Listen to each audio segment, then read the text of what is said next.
I have a top 5 live TV moments of my lifetime.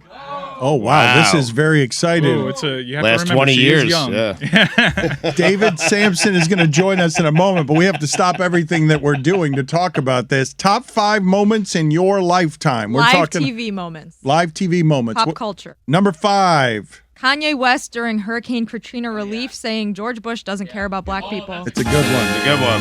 That's 5. Rockin' list so far. That is 5. Yeah. That's number 5. Number 4. Janet Jackson's wardrobe malfunction during the Super Bowl. Excellent. So far, 2 standard deaf moments, which is an upset for you. Number Coming 3. in, Dan, number 3, just under the wire, a 1-month-old Jessica Smetana watching the O.J. Simpson white Bronco chase. Oh, you remember it, huh? It was during my lifetime, though. I had to include What was it. going through your mind? Number 2. I don't think I even knew the word for car yet. My first word was backhoe. Number 2, Will Smith slapping Chris Rock at the Academy Awards. Wow, number 2.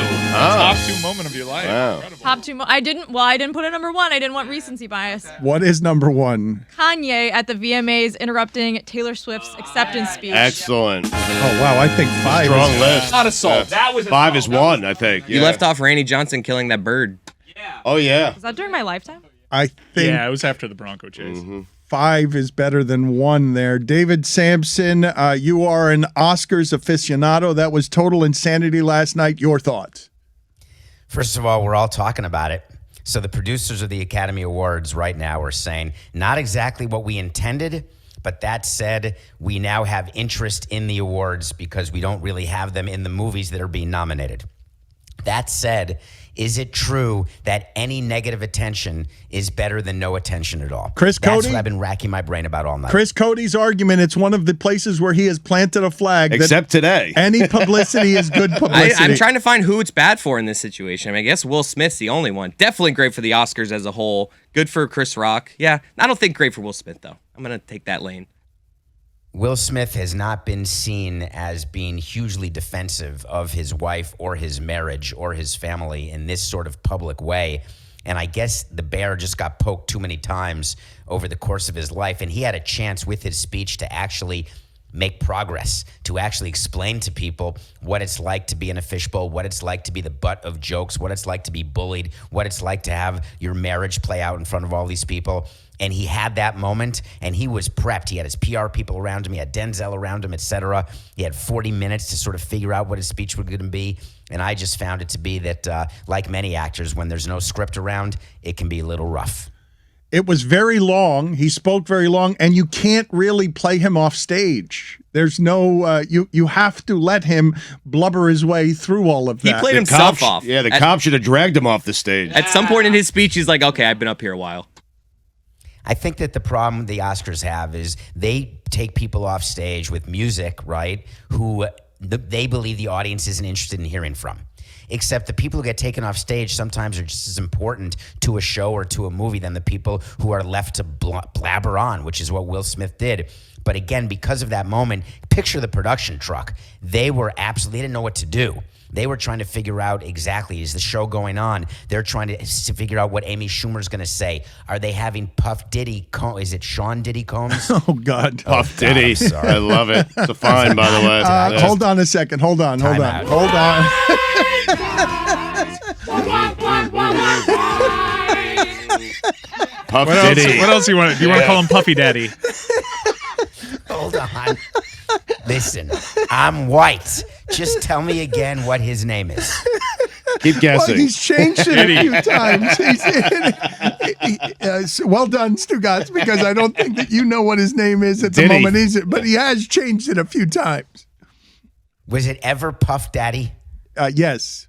Oh, then what are you all laughing about? Well, because I Not think my you made it lifetime. Puff. I Emerged think you it. made it Puff Diddy. He hasn't been Puff Daddy for over Was it ever 20 Puff years. Daddy? It was Puff Diddy?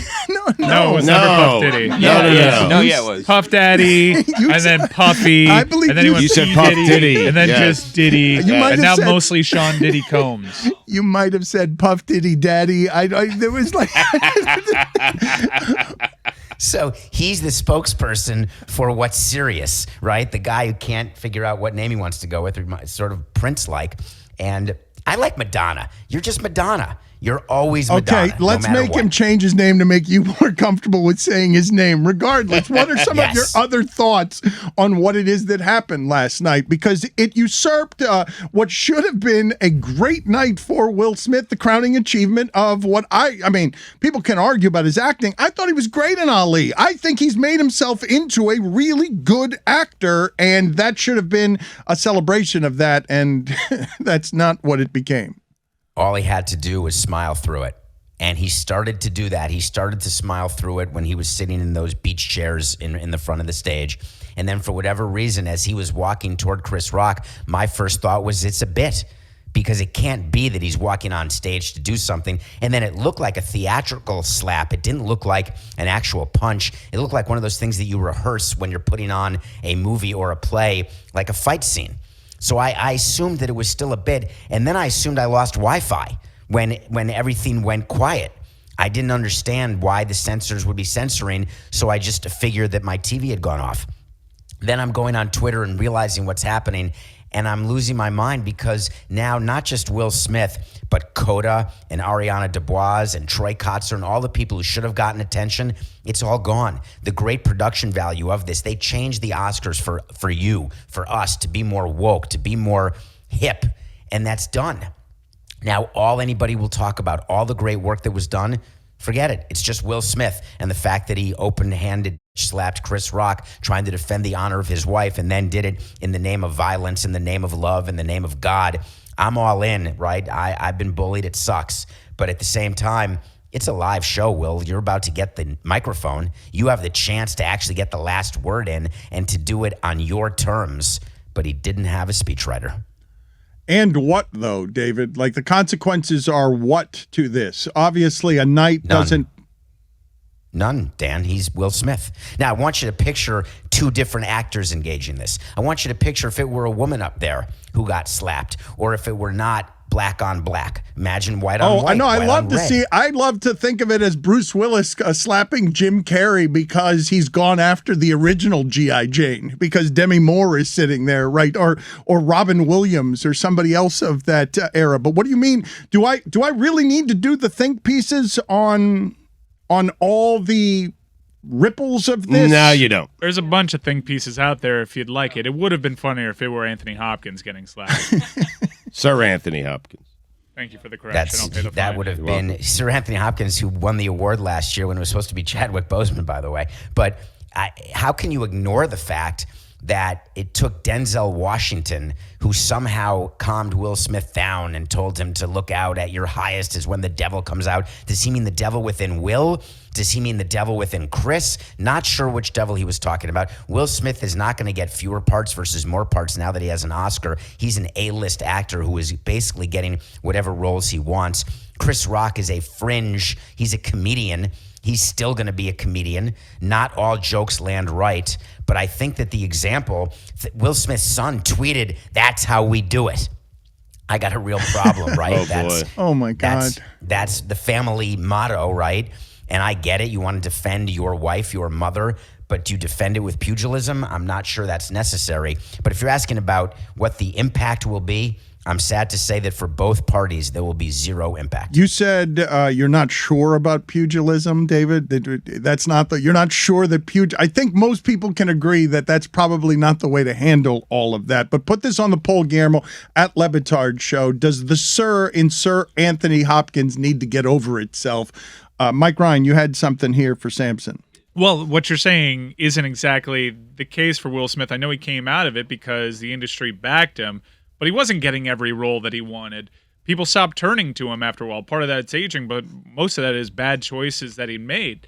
And Hollywood loves a good comeback story. They did this with Matthew McConaughey. And I do think it'll be curious to see how they go about it. He has a lot of projects that have been greenlit. An I Am Legend sequel that Michael B. Jordan and he are a part of. He had a bunch of projects coming back to him because he had this comeback story. His book was a success. He had critical acclaim, and now he had the Oscar to go with it, and everybody wants to get back in the Will Smith business. And I do think he kind of shot himself in the foot a little bit last night because that was incredibly weird. The vibe was totally ruined, and the narrative around him has totally changed from what would have been an overwhelmingly positive story, David. But the people in charge of those decisions are the white people with power who aren't going to care one bit about what happened at the Oscars. They're going to care whether or not they believe that the movie they are putting money into will be successful. And Will Smith has commercial appeal, and that commercial appeal has not waned because of what happened. What do you make of the instability? Of Will Smith? Yes. Is it? Do you know him? I don't know him, no.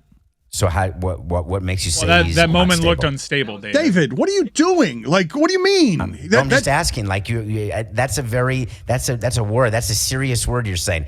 I'm not willing to say that Will Smith is unstable because he walked on stage and slapped Chris Rock. I would say thought that was an emotionally unstable moment. You Dan. thought that was the behavior, But it could have been just that, a bad moment. Stable behavior? God That's- forbid you're ever defined by your worst moment, Dan. I'm not. Wait a minute. What are you doing? You're not flipping. You've flipped things around on people recently. What? Here Like, what are you? I'm talking about. That was an indisputably, whether you want to call it a bad moment or an unstable moment. Everything that you witnessed last night in a speech that he is blubbering and. All that was happening there didn't feel stable. I don't know how it is that you could argue otherwise. I'm arguing that I'm not in a position to tell you, and that's maybe part of the things that Will Smith was talking about in his speech, which is, hey, listen, you all make jokes at my expense. You all don't know. And everybody thinks that your life, Dan, you're a perfect example. You've got the perfect life. You have the #1 show. You make tons of money. All you do is talk about all your millions of dollars. People don't know the first thing about you. They know exactly what you want them to know about you. All I do is talk about my millions of dollars. How many That's times do you classic mention Dano. DraftKings? How many times do you mention your DraftKings deal? I think we're all in the position, given that we all had a television and all have access to the internet, to say that last night's moment was emotionally unstable. I don't know what you're arguing, David. I'm not That saying you're always talking about your millions. I mean, okay. Well, that's not an argument. That's a fact. Oh, yes. What do you? that's the fact, Jack. It is. I don't understand How what's does it happening feel, right Dan? now. It's like, okay, it's a fact because you say it is. Like, it's not true. Every one of your shows is actually on tape, Dan. People could actually go back. But this isn't about you. I was merely saying that I don't like that we, with a platform and a microphone, as you having the #1 show, you get to label Will Smith as being unstable. I don't David. think you should do that. I said the question was, what do you make of the instability in an indisputably unstable moment that we all watched together? And you're saying I'm condemning him from his worst act. No, I'm saying the act I was presented with last night was an unstable one. I agree. Now you agree? Well, it Well, felt I've like always- excuse also, me. in David's You can defense, listen it felt to like a today's blanket statement. That's what it felt You like. feel like that About was his Will whole Smith's life. worst Yeah. moment? Did you watch After Earth? Oh, terrible. But again, I know you're joking. That's fine. But on today's Nothing Personal, I know you won't listen to this, Dan, because you're busy. But I spent the first 20 minutes talking about this exact concept of what it is about last night that is attracting this attention. Why is it that this is a lead story in every news organization, on every show, whether it's a jocular show or a sports show, whatever it is, this is the #1 story. Why? And the answer is because you don't expect to see that on live television. You don't expect to see someone, but it's also like the train wreck theory. Everyone stops and looks at the train wreck, and people view the Oscars as a train wreck, and this just sort of furthers the point about Hollywood. What else from last night was interesting? What finishes in second place, a distant second to that? I was absolutely loving what happened with Ariana DeBose, who won Best Supporting Actress, and what she was trying to talk about, because representation is what the code word is in 2020s, right? The 2010s. You want more black people in the Golden Globes, and that's why they're canceled, because there were no black voters. You want more women to be directors, and then you have Jane Campion win Best Director.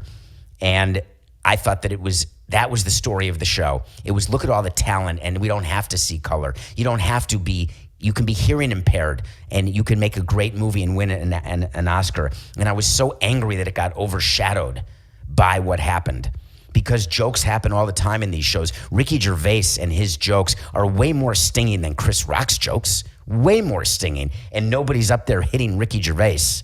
And so I was annoyed that Will Smith did that, but I was annoyed that Chris Rock needed to be in the position to even talk about Jada Pinkett Smith. It wasn't necessary to the show, and it overshadowed a lot of cool moments about representation. If I may, though, you mentioned that Ricky Gervais's jokes were a lot more stinging, period. Maybe not to Jada Pinkett Smith. Like, I don't know what her insecurities are about her hair, and I don't want to be shamed about something like that. So while I'm not defending it, I'm trying to see what happened there. And I doubt that any of Ricky Gervais's jokes landed on Jada Pinkett Smith that way. No, but they landed on other people that way. So what's the difference if it landed on Jada Pinkett Smith or it landed on all of the others didn't do that. And last night we have a pop culture moment that is now number 2 in Jessica's lifetime, and only because she didn't want to put it number 1 because of recency bias. Otherwise, it would have been number 1. And you don't think a part of this is the all of the rumors and gossip about Will Smith and Jada Pinkett Smith's marriage? Oh, I think that there's a lot of deconstruction that can be done in general about what Will Smith has had to endure in Hollywood. Hell, he said it while blubbering about the disrespects that you have to smile through. And he also defended what he had done, because I can't just like you say, I can't make the assessment that he's unstable. You can't make the assessment watching that you know exactly what it was that is the labyrinth of their relationship that led to Will Smith feeling that kind of disrespected on that evening. And that's the instability that I'm looking at there, because Will Smith has had to suffer any number of indignities publicly that haven't resulted in him slapping a comedian.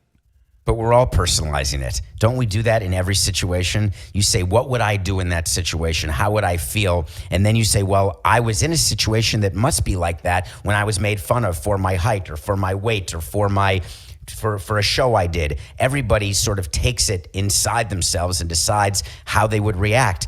And I've been made fun of always for my height, but I've never hit anybody because I didn't think that would end well for me, and I was a consequentialist. So why would I go at that? Will Smith thought that what he was doing in that moment was going to lead to a desired result that was more important to him than that moment. It could have been the desired result when he got home at the end of the night with his Oscar, with all the attention he was getting, that he could say, hey, this was about you, honey. There's myriad things it could have been about, and all we do is project the way we engage with the moment. Do we not assume as a group that Jada Pinkett Smith is embarrassed by what happened last night?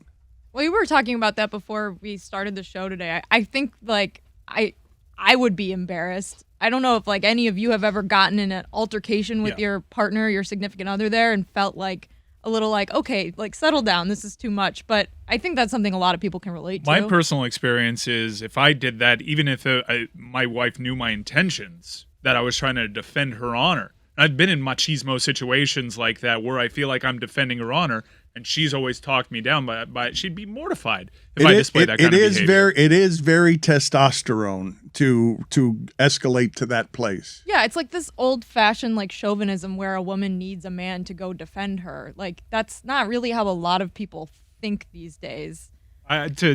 In the defense of male chauvinism, I don't think a lot of people are actually thinking when they are emotionally heated like that. That is an outburst Strong of rage. defense, What a great first. Yeah. What a great in defense of male chauvinism. I'm not thinking when, I am man. Rage don't work that way. That's the problem, though, is that crime of passion.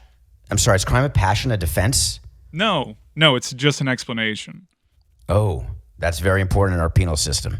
No, you get to explain it. Look, I'm not defending this as just someone that has seen red at times and has been embarrassed by behavior because I'm doing what I feel I should do. When it taps into that primal protect the family type stuff, there are consequences that you're not exactly weighing in that moment. Like, I don't understand how Will Smith got to that point because it was a G.I. Jane joke in 2022 when they've heard them all. I'm pretty sure Jada Pinkett's heard all the bald jokes over her illustrious 30 years in Hollywood.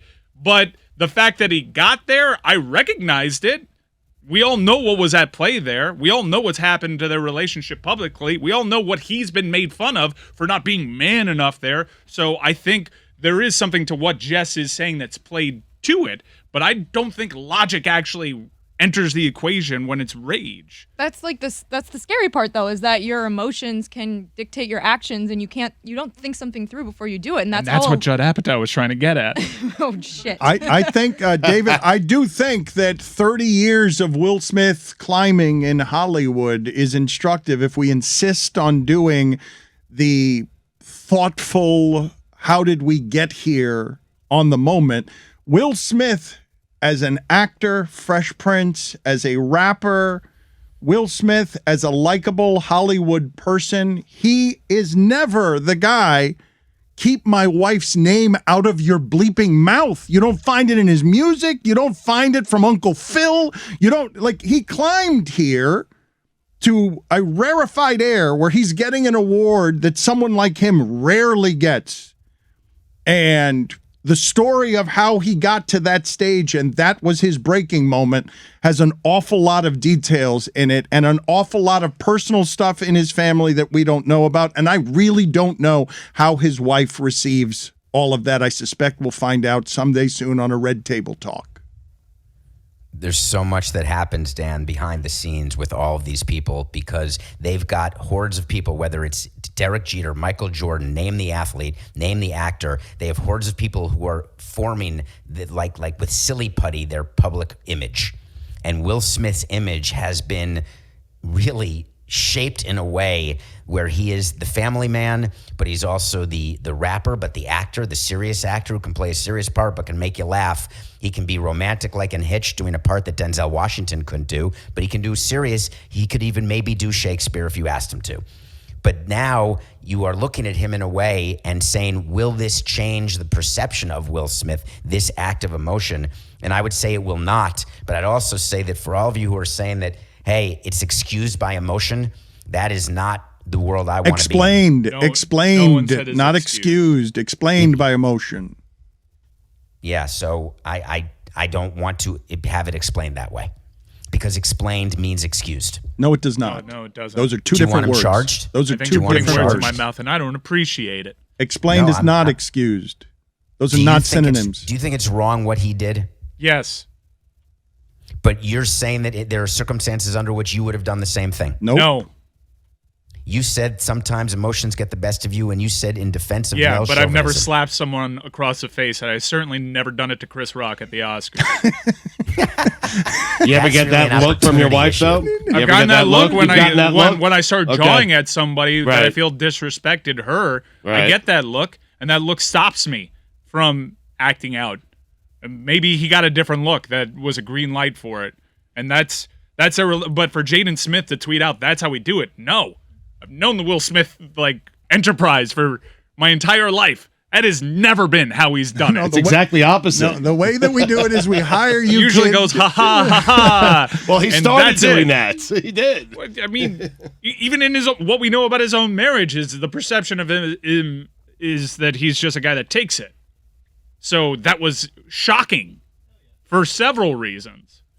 On the night of his life, he decided to do something about Ruined it, man. I'm sure he has so much regret about that. Wasn't he seen dancing though afterwards? Yeah, I thought so. I thought he had so much regret about it, and then he was trying to I have fun think with it will getting jiggy with only it. make them and their family have more reach. He believes that he has been called by God to do work the rest of the way that is vulnerable and exposed and to take the arrows and to be a symbol of strength on behalf of his people. He believes he is on a spiritual journey through ayahuasca and revelation to everybody that makes him an even bigger movie star now, even bigger, where Denzel Washington is telling him that the devil is coming for him and all of Hollywood's vanities are at his back. He's only going to be bigger than he's ever been today and going forward. Wasn't he a shadow Scientologist too?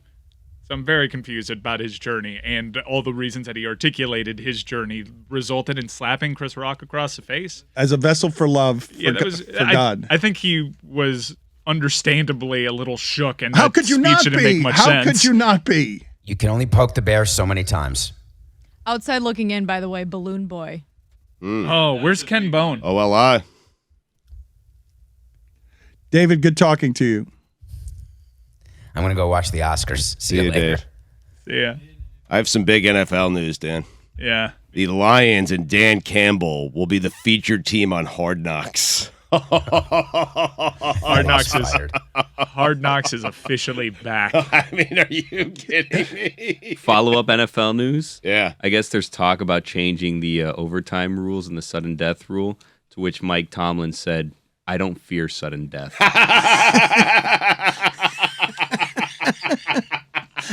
I love that guy. Which sudden death does he mean? Because I don't think Any of it. I don't think he All of fears it. any of it. In the span of one answer, he said, I'm a sudden death fan. Wow. I'm one of the few sudden death advocates. I don't fear sudden death. That's according to Brooke Pryor. Well, that's the opposite of fearing sudden death. He's an advocate. I'm an advocate for sudden death. I advocate for sudden death. He's the best. The best. I'm falling in love with Mike Tomlin. Put it on the poll, Guillermo. Who would be better on Hard Knocks, Mike Tomlin or Dan Campbell? The Roonies would never allow it, Dan. No, they would not. The Steelers Yes. don't. The Steelers don't do things. Oh, like for the love of Hard God, Billy, give me these quotes again, please. Read those quotes again on Mike Tomlin. This character, this cocky Steelers fan drinking Zinfandel with Mitch Trubisky as her. Yeah, it's an 11 a.m. Zinfandel. We're drafting a quarterback. I don't know if you heard, but Kevin Colbert's been at It's just numerous. Got the pro Yeti cup days. for it, too. Such a She's bad perfect. character.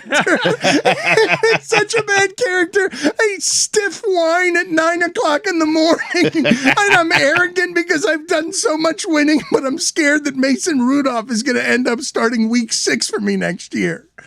I'm a sudden death fan. I'm one of the few sudden death advocates. I don't fear sudden death.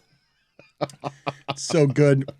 Billy, can you help me understand what is happening with our DraftKings parlay betting? Because I feel like something has gone terribly awry here, and I need to expose it to the audience as Billy continues to be the anarchist trying to undermine our draft. Hold on. I'll ask you the questions. You'll have a chance in a moment to defend yourself because I do have questions. But I'm getting a great deal of criticism from people like Sammy P on Twitter, who writes, LeBatard hawking a long shot parlay that has a 7% chance of winning at the sports book that pays his salary is par for the course. Now, I don't know what course this person is playing, and I don't know how our picks... It's not Parkland Golf Course. Yes, well, it's your course, Dan. He's saying it's par for the course that you play on. The course of life. You know what I'm saying? Yeah. I did actually see a lot of people in the gambling community screen cap that promo in particular with captions like, yikes. I want to understand why we picked as a group and who is picking as a group, because I'm seeing this for the first time, and I saw a parlay suggested by us, Moneyline Miami and St. Peter's parlay, and it's just a terrible bet. It should be noted that these aren't recommendations. They're just promos, meaning if you were someone that was inclined to bet a parlay of Miami and St. Peter's, you would take this boost option available because it boosts the odds that you would get on an admittedly long shot parlay. Right, boosts were gone. Yeah, boosts were gone. It's a goof parlay. And first off, was anyone complaining when Miami was up 6 at half against Kansas? Was anyone complaining then? I mean, and St. Peter's is in the Elite Eight. They've beaten Kentucky. They've beaten a 1 seed. Please don't defend this before you ridiculously defend it. But are we trying to do a rib where we have a terrible This is what I want to know, because none of our parlays have come in, and I don't know how they're being selected. I do know that I'm being laughed at for them, and I'm not seeing what's going out. And so what I imagine, because I got a weird text from you recently where I was like, Dan, too busy, got to do the parlay, as if you've been giving it like mountains of thought, and it made me wonder whether you're afraid to publicly embarrass us with your picks and overthink them, or you're trying to purposely embarrass us with your picks. Well, no. I mean, can I be 100% honest as to what's happened? This is something this Whittingham character agreed to, and then he's gone on vacation back-to-back weeks, and I'm getting all these calls from people saying, hey, do you have the picks? I'm like, well, what are you talking about?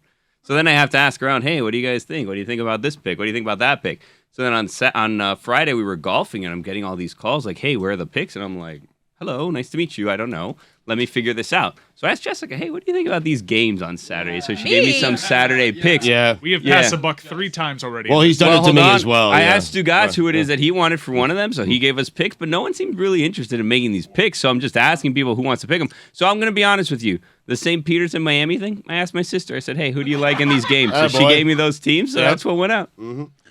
I'd say let's have Stugotz pick them or Mike because they actually pay attention to gambling. They all lost theirs too. Yeah. I tried one at the very start. I went 1 for 3.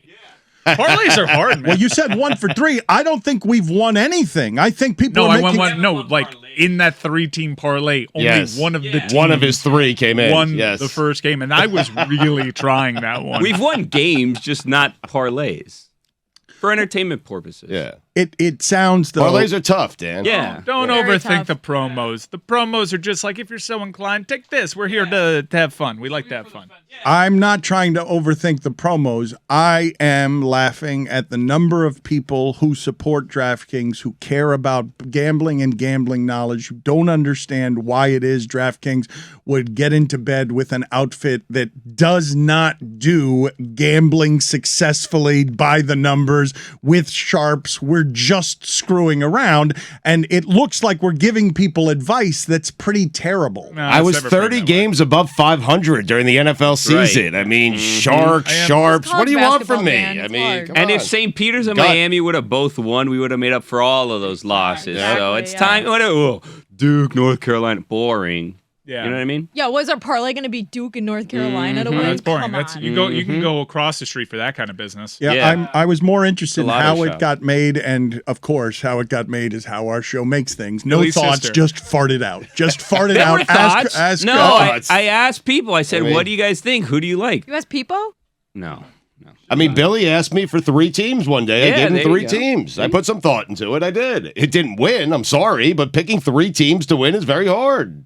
When we're serious about it, we'll let you know. Well, perhaps when we it's St. sh- Peter's and Miami, you should know. Perhaps we should do it that way, though, where we assign someone's name to the pick so that the individual, so it doesn't do this pass the buck thing. Whittingham's on vacation. Jessica denies anything. Billy says Billy it's said not his his sister. fault. I mean, Yeah. he assigned a name to it. Juju so- picked the hater parlay that we had last week, the Harley. Yeah. That was There's a good different one. people making picks. Parlay. But can we stamp the names of the people making the picks on there so there is a subsequent shame and not a passing of buck? Let's do that. Let's stamp your sister's name on it. I don't think She's anyone's making going the to feel pick. shame. Are you upset? Do you think that people think you don't know about college no, basketball? I wouldn't say I was upset. I simply wanted to know how this got done because I imagine that you were overthinking all of these and you have not watched a single college basketball game this season. So I imagine that you were simply afraid of this, and I was hoping that perhaps us being 0-9 at this would be something that would produce content because you were embarrassed. It's not fair for you to define Billy Gill by his worst parlay, Dan.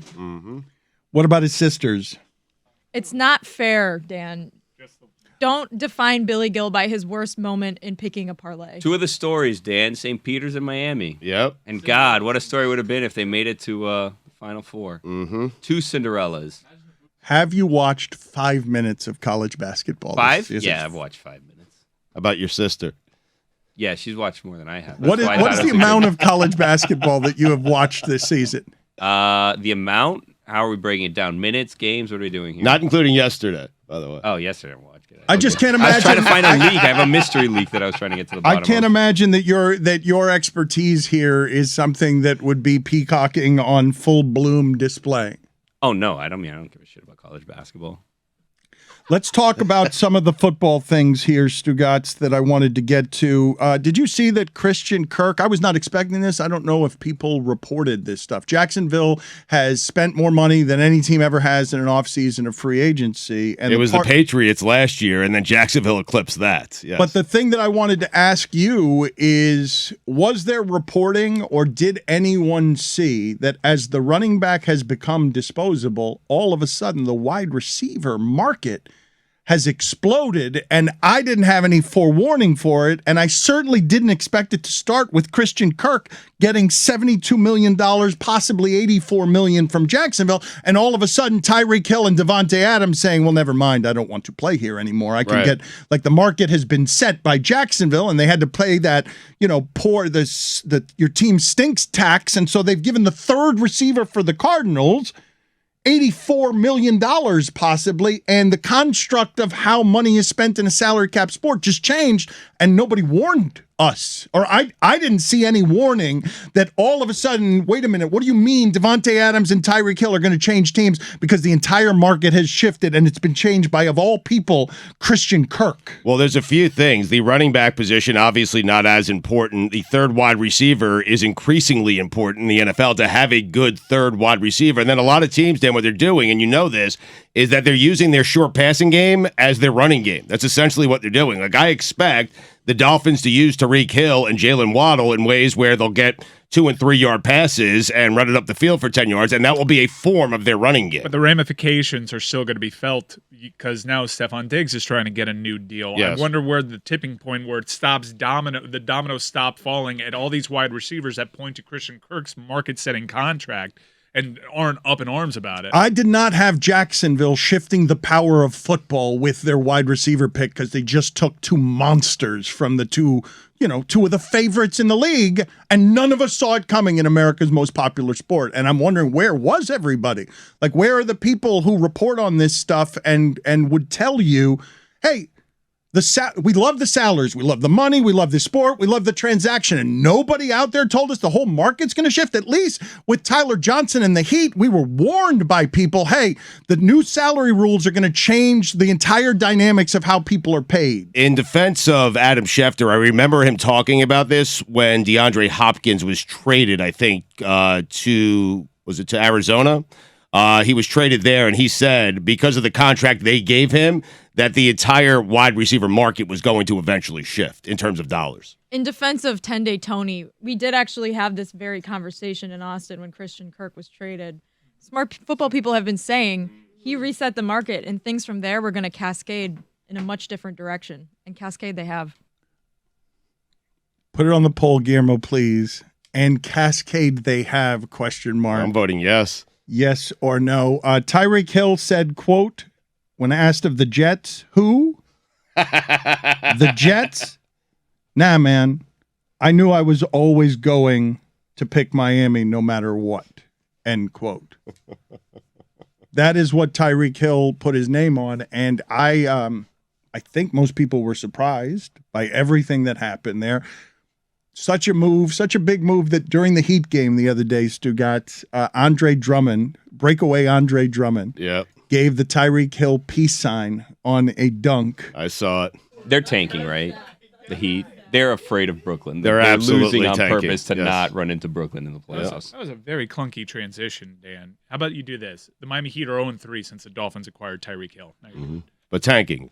Right? The Celtics look overwhelming. They're beating everybody by 20 points. They are now the 1 seed after starting 18-21 or something, and me making fun of Marcus Smart in a team meeting. They're beating everybody. They're beating yesterday, Minnesota. Here come the Timberwolves, according to Stugotz 2 weeks ago. Yep. Smoked them, dragged them. 70 points in the first half, and they're doing that to every single team they play. They have, Stugotz, the advanced data that shows you number one defense and efficiency, number one point differential, number 3 in offense, and there isn't any. Phoenix looks great, but Boston is playing at Phoenix's level now for damn near 3 months with the good teams in the league, and it's weird to see Miami lead the entire season and just fall apart the last 4 games, including with a fourth quarter against the Knicks that is simply inexplicable and would make me want to believe for the first time ever that anarchist Billy might be right, that the Heat purposely threw that game because of how weird that fourth quarter was against the Knicks. And it was delightful to see the Knicks so happy in Miami winning a game to, increase their odds to 10 games under 500. I will say this in defense of Billy. I'm with Billy on this. I would not want to face the Nets in the first round of the playoffs. Who would want to face that team? Durant and Kyrie Irving, and now he can play road games and home games, and maybe Ben Simmons. Who would want to face that team opening round to the playoffs? I'd rather be the 4 seed and face the Bulls, to be honest with you. It's understandable, but that team has been wildly inconsistent for 2 seasons and lost yesterday by 10 at home to Charlotte in Kyrie Irving's debut.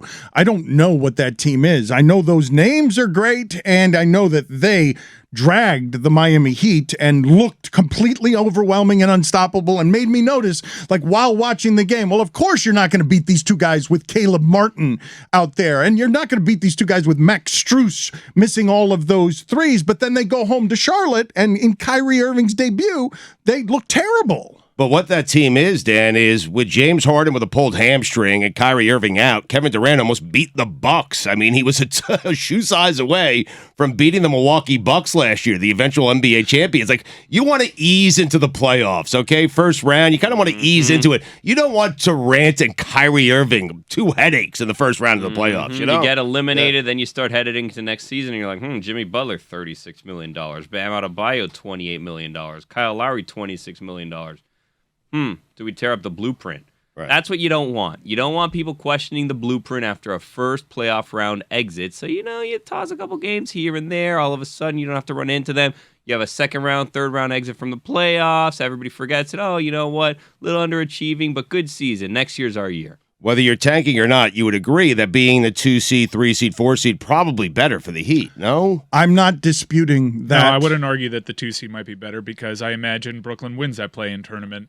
And then there's 7 seed. So it's 2 versus 7, right? Okay. The part that I'm not disputing is whether or not you want to see Brooklyn versus just a regular other team in the first round. Yes, of course. I mean, I don't think you're saying anything there that everyone listening to this would say, of course, you don't want any part of those guys as a first-round matchup, no matter who it is that you are in the league. That seems difficult and wildly unpredictable, and you'd rather have what would be, for any 1 or 2 seed almost ever, a quick 5-game series that is finished and is uninteresting. But they played yesterday, and the team that I saw with Curry and Drummond that overwhelmed Miami just got smoked at home by 10 and didn't seem like they knew what they were doing. And I think it's fair to say, of a team that we have not seen play together very much, that they're wildly unpredictable, and I have no idea. You keep throwing Simmons out there. Yeah. You think he's just going to arrive in game 3 of the second of the first round and be like, "Hey, everybody, I can play 40 minutes, and I'm still going to be the defensive player of the year, even though no one knows if my back is any good." I have no idea. I just don't want Durant in the first round. I understand. I would not reject anything you're saying. I just can't believe that we've gotten this far into the show and not talked about 2 things today that are football related. One, Tom Brady to the Dolphins. Is that still a thing? Even a whispered thing with a 1% chance? And 2, it's a thing. It's a thing. Did Antonio Brown really mistake some random guy in Miami for Pitbull over the weekend?